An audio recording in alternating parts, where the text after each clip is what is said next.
Good morning, good morning, you guys. Good morning, good morning. It is 4:51.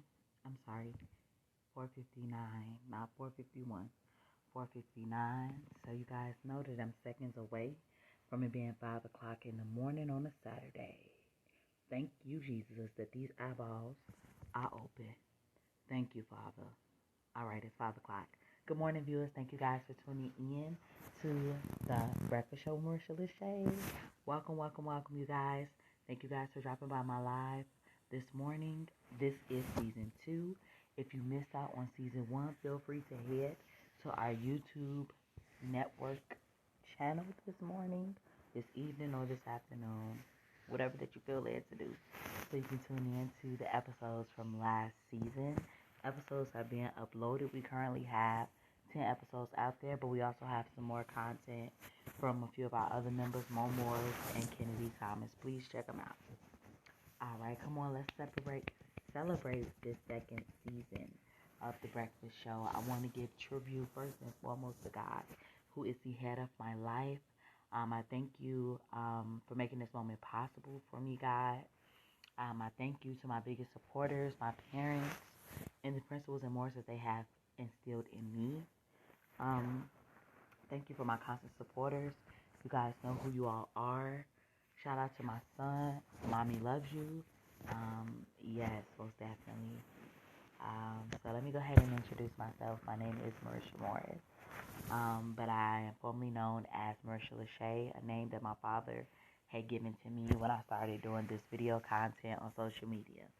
I am your host of this awesome show. I'm originally from Chicago. However, I'm checking in from, are y'all ready for this?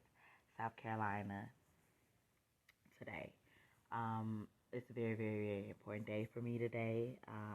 So checking in from South Carolina, doing a pop-up shop here today with my other business, Lyrical Billboard. So please, please, please be by your lives today because I will be, going live from this particular pop-up shop from 12 to 4.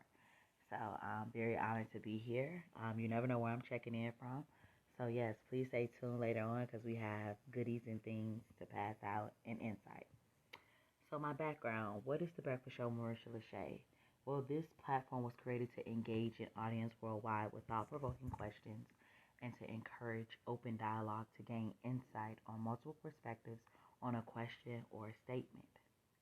Today is day 10 for the Breakfast Show, and this will be in effect for the next 20 days. So welcome again, and I hope that you join the journey with me over the course of time. Now for the next part of the show where we do our quick check-ins, this is where we check in on our mental well-being on a daily basis based on a scale 1 to 10, 1 being the worst and 10 being the very best.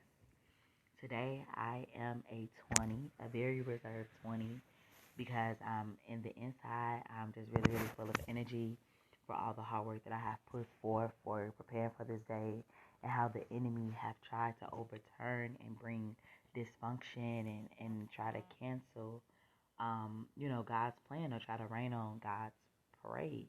But just understand and stand firm in prayer, stand firm in your word, and just trust that God is going to do it. So that's why I feel very, very reserved this morning from my health, fighting a migraine. I just want to thank God for his strength, for his safety, for covering me to make it and to be able to do this today. Just very, very thankful for those people that are always constantly supporting me and just helping me out when I need them to, whether it's motivation or inspiration. So yes, please feel free to drop how you're feeling in the comment box below. If you're 10, drop that number. If you're 20, drop that number. But also, please feel free, to comment in the section below for questions, comments, concerns, feedback throughout the show. It is welcome for you to add your 2 cents. So, you guys, the next part of the show is when you're going to hear about the question is. The question is the question for today, the content that we're going to discover.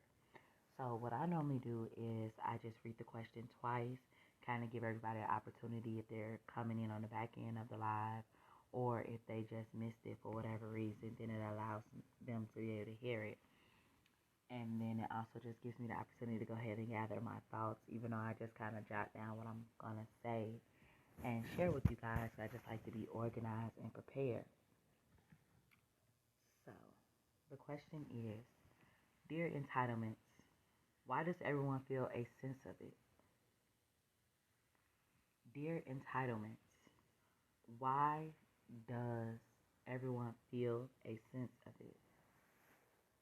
Okay, so for today, entitlement is going to be the word of the day.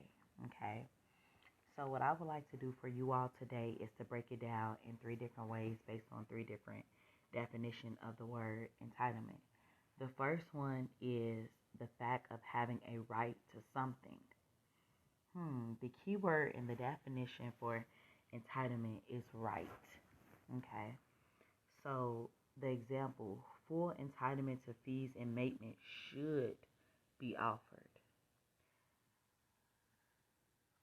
So when I talk about right, I want to ask you guys something. Do you have the right to something? I mean, seriously, think about, do you have the right to something? And if you do, who told you? Who told you you did? So let me go on and expand further. You have a right of being who you want to be, your own self identity, your own principles and values. So why are you allowing others to have access to your rights and you aren't utilizing your rights to vote or do something? Or being proactive in your communities or schools or senior citizen buildings to give back. That's that's the right with intention that you will be implementing, but it becomes an option of giving back through service in our time without wanting some comfort or monetary credit, which is hence as to the right of entitlement. You see how the word right and entitlement link together because you feel like you have the right to be able to receive that the ammunition of feeling proud or getting some credit because of something that you have done, because somebody poured into you, somebody poured into that community. But why can't we? Okay. The next definition, the amount to which a person has a right.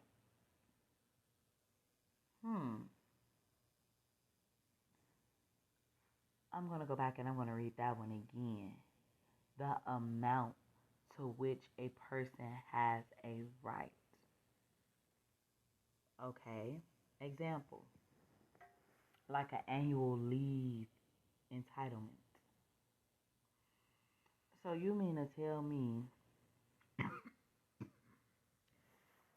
that when we have children and they're expecting to have a birthday party or to get a certain kind of shoe, how do you start with this? You know, since we're talking about the amount to which a person has a right, what amount is there? Amount of time? And is there amount of money? Which kind of ties into the children being an example.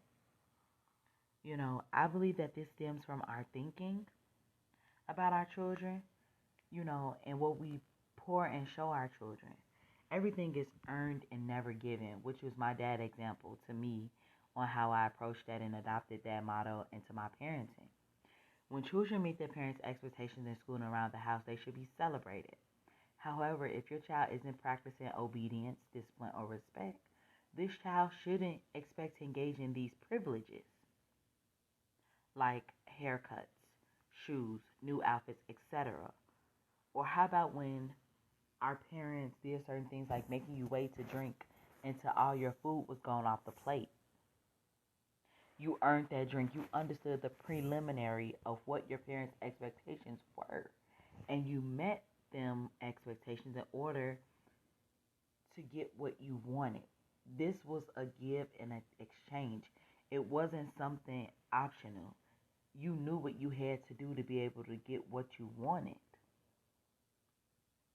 No matter how long it may have took you to eat all that food, it's the amount of time, the amount of juice that you are going to have. Okay? And the final definition is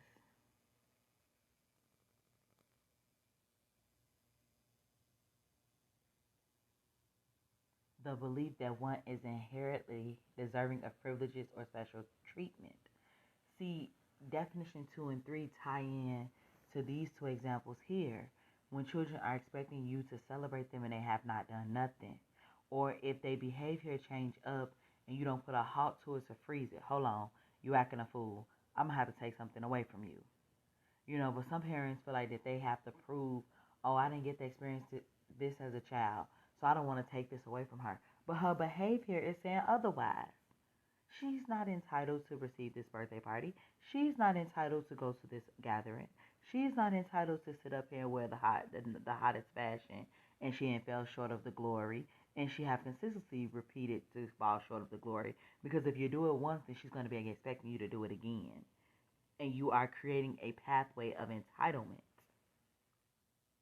Okay,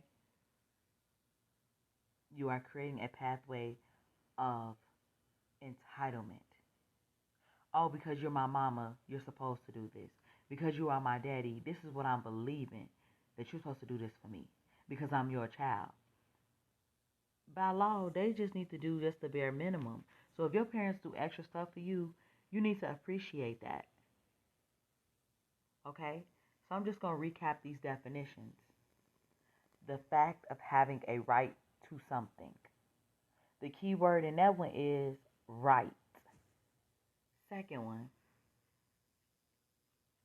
the amount in which a person has a right. Now this one, amount of time, amount of money, amount of coverage, amount of liability. Amount is the key word, which attached to right, which attached to entitlement. Amount. Boom. Right. Boom. That is attached to the entitlement. Now, last but not least, the belief that one is inherently deserving of privileges or special treatment. Now it becomes a belief. Now you see how these definitions are building on one another. Now first you had rights to something. Now you have an amount plus the right to something. Now your right has now been turned into a belief, and you inherently are deserving of these privileges or special treatment. But the three pillars or the three words that I attach to that entitlement: belief, right, and amount. Okay, so I'm just going to leave you with those three words: amount, right,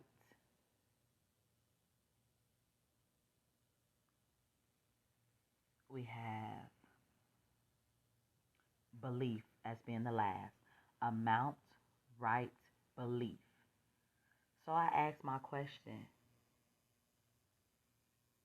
dear entitlements, why does everyone feel a sense of it? Because they have the right or been given the right. They have been given numerous of chances, an amount to be able to feel this way, an opportunity to feel this way, that later it becomes a belief of entitlement. Okay? So, you guys, please feel free to chime in, viewers, if you would like to share today. I thank you guys for sharing your time with me this morning. You could have been anywhere else on this Saturday morning, but you guys were here with me. And that is the close of our show. I will see you all tomorrow on The Breakfast Show with Marisha LaShay. You all have a super, super Saturday. And stay tuned later on for our lunch boost. We will have something awesome for you. And you guys, stay safe. Wear your mask. Wash your hands.